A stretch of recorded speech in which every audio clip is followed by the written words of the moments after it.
कृष्णाय वासुदेवाय हरये परमात्मने प्रणतक्लेशनाशाय गोविंदाय नमो नमः। विष्णुपत्नि महामाये महापुरुषलक्षणे प्रियेथामे महाभागे लोकमातर नमोस्तुते।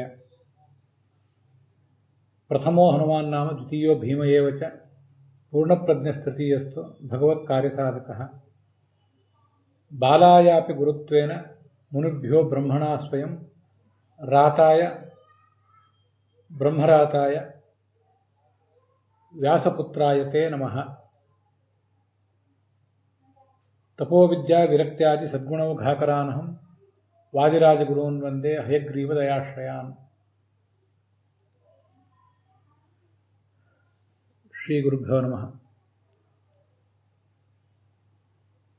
सोन्दाक्षेत्र निवासिनां श्रीमद्वादिराज तीर्थ श्रीमच्चरणानाम् आराधनो महोत्सवः अस्मिन् दिने विश्वावसु संवत्सरस्य फाल्गुण कृष्ण तृतीया दिवसे शुक्रवासरे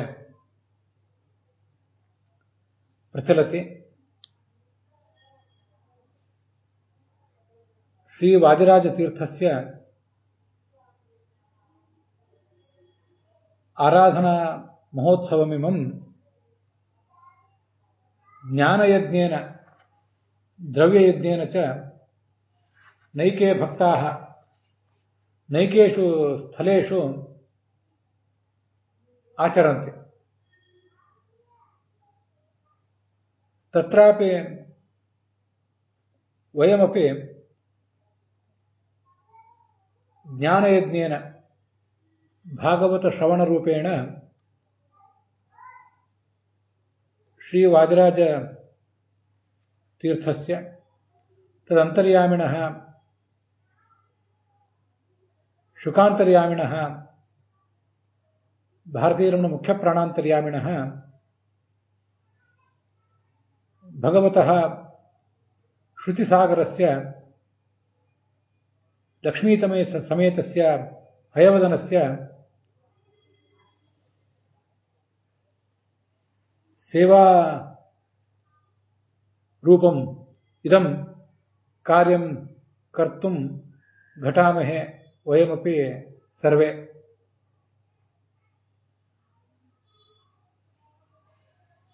ब्रह्मरूपधृक् अयं भगवान्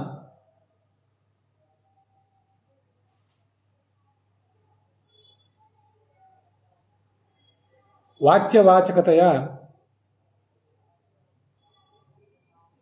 सर्वाण्यपि नामरूपक्रियादीनि धत्ते। तत्र नाम वाचकत्वेन सह धत्ते।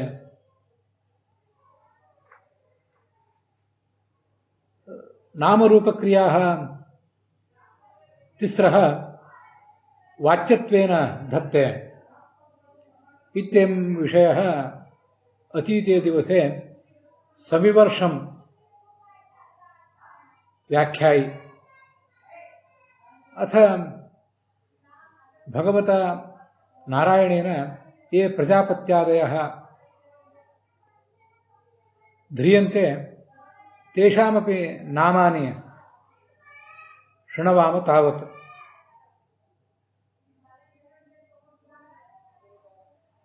प्रजापतीन् मनून् देवान् ऋषीन् पितृगणान् पृथक् सिद्धचारण गंधर्वान् विद्याध्रासुर गुह्यकान्। ಎರಡನೇ ಸ್ಕಂಧದ 10ನೇ ಅಧ್ಯಾಯದ 37, 38 ಈ ಶ್ಲೋಕಗಳನ್ನು ನಾವೀಗ ನೋಡಬೇಕಾಗಿದೆ.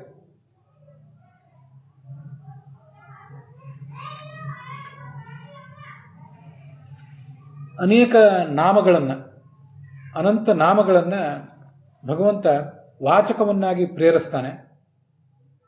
ನಾಮರೂಪ ಕ್ರಿಯೆಗಳನ್ನು ವಾಚ್ಯವನ್ನಾಗಿ ಪ್ರೇರಿಸ್ತಾನೆ ಅಂತ ಈ ಹಿಂದಿನ ಶ್ಲೋಕದಲ್ಲಿ ಬಂದಿದೆ. ಈಗಿನ ಶ್ಲೋಕದಲ್ಲಿ ಆ ನಾಮಗಳು ಯಾವುದು ಮತ್ತೆ ಆ ನಾಮಗಳಿಂದ ವಾಚ್ಯರಾದಂಥ ವ್ಯಕ್ತಿಗಳು ಯಾರು ಅದನ್ನು ಕೂಡ ಈಗ ತೋರಿಸ್ತಾನೆ. ನಾವು ಈ ಹಿಂದಿನ ಶ್ಲೋಕದಲ್ಲಿ ಅದನ್ನು ನೋಡಿದ್ದೇವೆ. ಕೇವಲ ದೇವತೆಗಳು ಮಾತ್ರ ಅಲ್ಲ, ದೇವತೆಗಳು, ಗುಹ್ಯಕರು, ರಾಕ್ಷಸರು, ಹೀಗೆ ಪ್ರತಿಯೊಬ್ಬರನ್ನು ಕೂಡ ಅವನೇ ಪ್ರೇರಿಸ್ತಾನೆ. ಅವರಿಗೆ ವಾಚಕವಾದಂತಹ ನಾಮಗಳನ್ನು ಅವನೇ ಪ್ರೇರಿಸ್ತಾನೆ ಅನ್ನೋದನ್ನೆಲ್ಲ ನಾವು ನೋಡಿದ್ದೇವೆ. ಅದರ ವಿವರಗಳನ್ನು ನಾವೀಗ ನೋಡೋರಿದ್ದೇವೆ.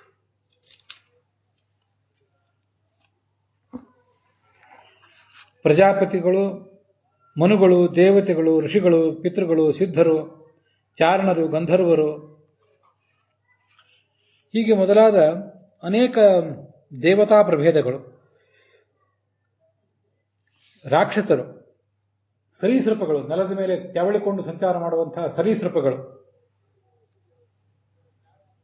ಮತ್ತೆ ಸ್ಥಾವರ ಜಂಗಮಾತ್ಮಕವಾದಂತಹ ಅನೇಕಾನೇಕ ಪ್ರಾಣಿಗಳು,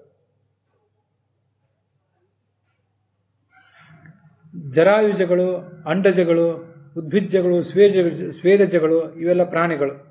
ಆಕಾಶದಲ್ಲಿ, ನೀರಿನಲ್ಲಿ ಸಂಚಾರ ಮಾಡುವಂತಹ ಪ್ರಾಣಿಗಳು. ಇವುಗಳ ಎಲ್ಲ ಹೆಸರುಗಳನ್ನು ಅವನು ವಾಚಕವನ್ನಾಗಿ ನಿಯಂತ್ರಿಸ್ತಾನೆ. ಮತ್ತೆ ಆ ವಾಚ್ಯವಾದಂತಹ ವಸ್ತುಗಳನ್ನು ಅವನು ನಿಯಂತ್ರಿಸ್ತಾನೆ. ಇವುಗಳ ಶರೀರ ಮತ್ತು ಕ್ರಿಯೆಗಳಿಗೆ ಆ ನಾಮಗಳೆಲ್ಲವೂ ವಾಚಕವಾಗಿದೆ. ಶರೀರ ಮತ್ತು ಕ್ರಿಯೆ ಎಲ್ಲವೂ ಕೂಡ ವಾಚ್ಯವಾಗಿದೆ. ಇದೆಲ್ಲವನ್ನು ಅವನು ನಿಯಂತ್ರಿಸ್ತಾನೆ. ಇದರಲ್ಲಿ ಅನೇಕ ಪ್ರಭೇದಗಳಿವೆ. ಉತ್ತಮ, ಮಧ್ಯಮ ಮತ್ತು ಅಧಮ ಅಂತ. ಅವೆಲ್ಲ ಕೆಲವು ಪುಣ್ಯದ ಪ್ರಭಾವದಿಂದ ಕೆಲವು ಜನ್ಮಗಳನ್ನು ಪಡೀತವೆ. ಮತ್ತೆ ಪಾಪದ ಪ್ರಭಾವದಿಂದ ಜನ್ಮಗಳನ್ನು ಪಡೆಯುವಂಥವು ಇನ್ನು ಕೆಲವು. ಪುಣ್ಯ ಪಾಪಗಳ ಮಿಶ್ರಣದಿಂದ ಹುಟ್ಟುವಂಥವು ಇನ್ನು ಕೆಲವು ಅನ್ನೋದನ್ನೆಲ್ಲ ಇಲ್ಲಿಗೆ ವರ್ಣನೆ ಮಾಡ್ತಿದ್ದಾರೆ. ಪ್ರಜಾಪತಿಗಳು, ಮನುಗಳು, ಇವರೆಲ್ಲ ಯಾರು ಅನ್ನೋದನ್ನ ನಾವೀಗ ನೋಡಬೇಕು. ವಿಜಯಧ್ವಜರ ವ್ಯಾಖ್ಯಾನದಲ್ಲಿ ಕೆಲವು ಸಂಗತಿಗಳನ್ನು ಹೇಳ್ತಾರೆ. ಮತ್ತೆ ಇನ್ನು ಕೆಲವು ಸಂಗತಿಗಳನ್ನು ರಾಧಾಕೃಷ್ಣರು ತಮ್ಮ ವ್ಯಾಖ್ಯಾನದಲ್ಲಿ ಒಂದಿಷ್ಟನ್ನು ಹೇಳ್ತಾರೆ. ಅವನ್ನು ಕೂಡ ನಾವು